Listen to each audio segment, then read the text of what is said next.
नमस्कार,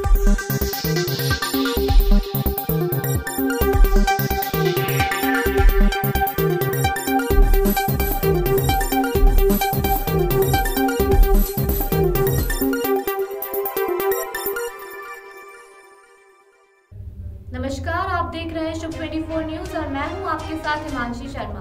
तो चलिए नजर डालते हैं इस वक्त की हेडलाइंस पर।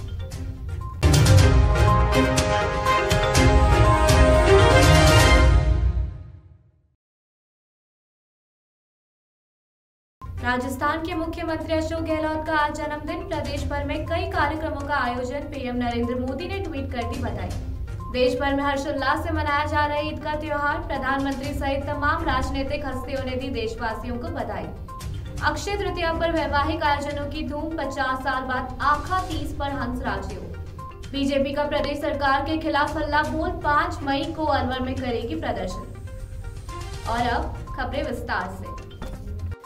राजनीति के चाणक्य और जादूगर कहे जाने वाले राजस्थान के मुख्यमंत्री अशोक गहलोत का आज 71वां जन्मदिन है। इस अवसर पर प्रदेश भर में कई कार्यक्रमों का आयोजन किया गया। वहीं श्री माधोपुर में इंदिरा रसोई में जरूरतमंदों को निःशुल्क भोजन उपलब्ध करवाया गया। इस मौके पर उन्हें ढेरों बधाइयां मिल रही हैं। पीएम नरेंद्र मोदी ने स्वयं ट्वीट कर सीएम गहलोत को बधाई दी है। पीएम ने अपने बधाई संदेश में लिखा कि राजस्थान के मुख्यमंत्री श्री अशोक गहलोत जी को जन्मदिन की बधाई। वे लंबा और स्वस्थ जीवन जिए। दूसरी ओर सचिन पायलट ने भी सीएम गहलोत को जन्मदिन की शुभकामनाएं दी। देश भर में ईद उल फित्र यानी ईद का त्योहार मनाया जा रहा है। इस्लामिक कैलेंडर के अनुसार रमजान के बाद 10वें शव्वाल की पहली तारीख को ईद उल फित्र का त्योहार मनाया जाता है।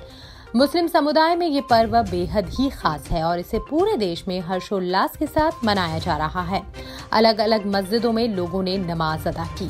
खुशी के माहौल को कोई बिगाड़ने की कोशिश न करे, इसकी भी पूरी तैयारी की गई है।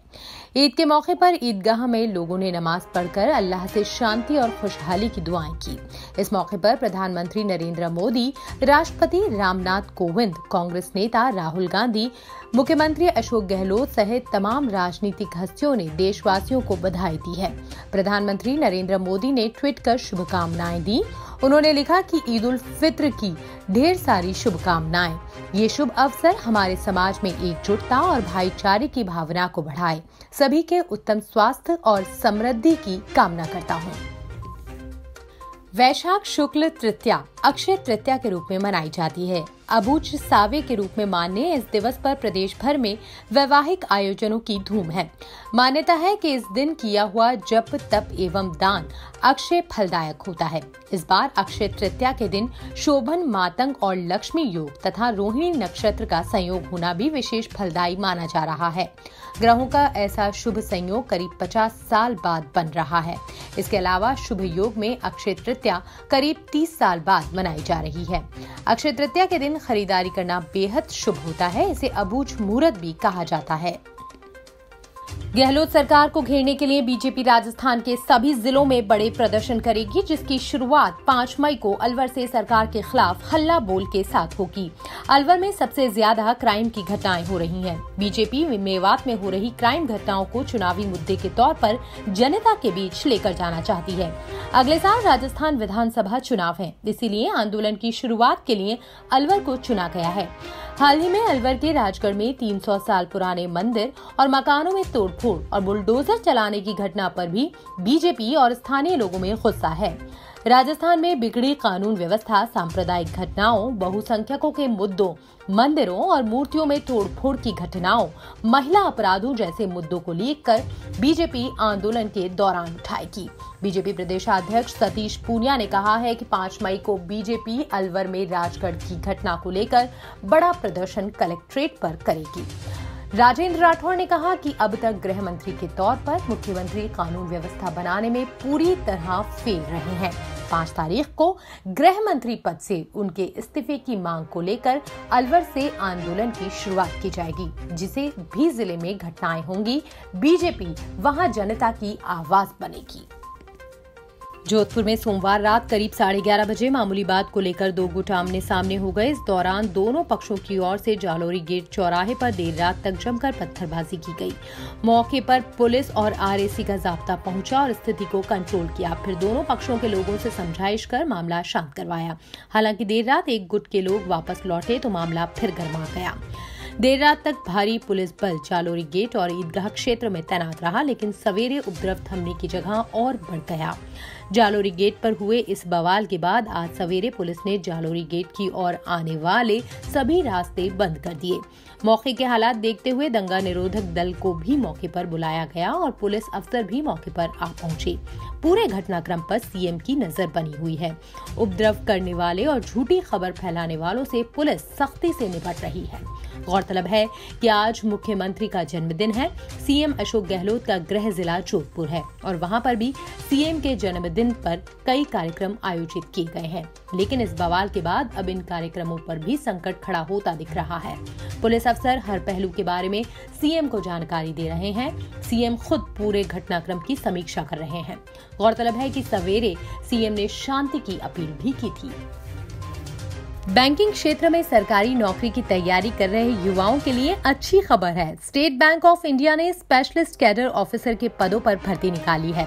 इसके तहत 55 पदों पर senior executive, senior special executive और चीफ इंफॉर्मेशन सिक्योरिटी ऑफिसर सहित कई अन्य पदों पर भर्ती की जाएगी, जिसके लिए ग्रेजुएट कैंडिडेट्स बैंक की ऑफिशियल वेबसाइट sbi.co पर जाकर 18 मई तक ऑनलाइन आवेदन कर सकते हैं। इसके बाद रिटर्न एग्जाम होगा, जिसमें सिलेक्शन होने पर कैंडिडेट्स को जीडी यानी इंटरव्यू राउंड के लिए बुलाया जाएगा।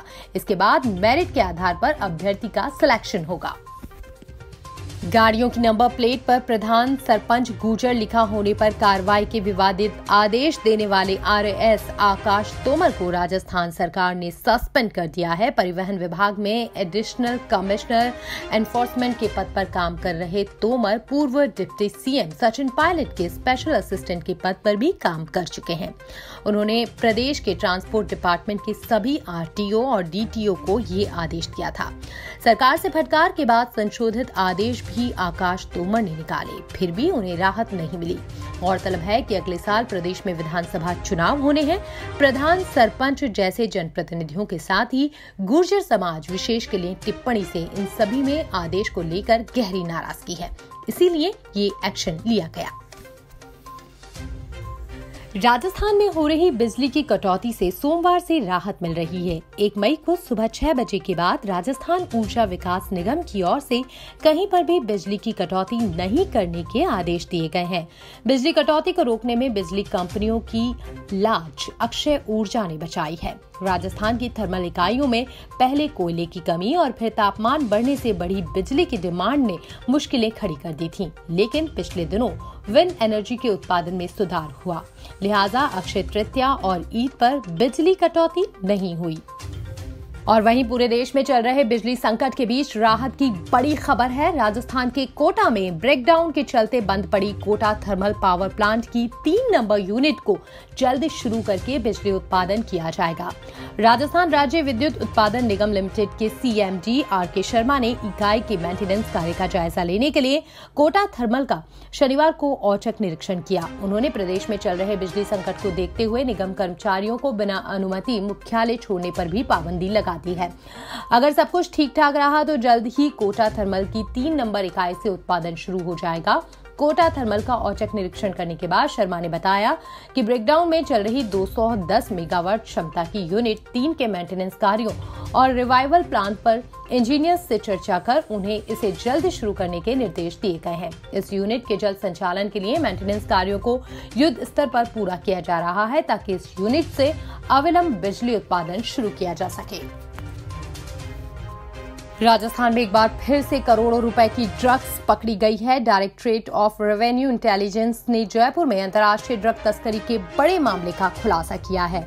डीआरआई ने युगांडा की महिला से 4.70 करोड़ की हेरोइन बरामद की है। ये महिला तस्कर इस हेरोइन को अपने पेट में कैप्सूलों के रूप में ठूस कर लाई थी। डीआरआई ने महिला का ऑपरेशन करवाकर उसके शरीर से 70 कैप्सूल निकलवाए हैं। इन कैप्सूलों में हेरोइन भरी हुई थी। इसका अंतर्राष्ट्रीय बाजार में मूल्य 4 करोड़ 70 लाख रुपए बताया जा रहा है। DRI महिला तस्कर के संपर्कों की कड़ियां जोड़ने में जुटी है। आज के लिए बस इतना ही। बने रहिए हमारे साथ अशोक 24 न्यूज पर। नमस्कार।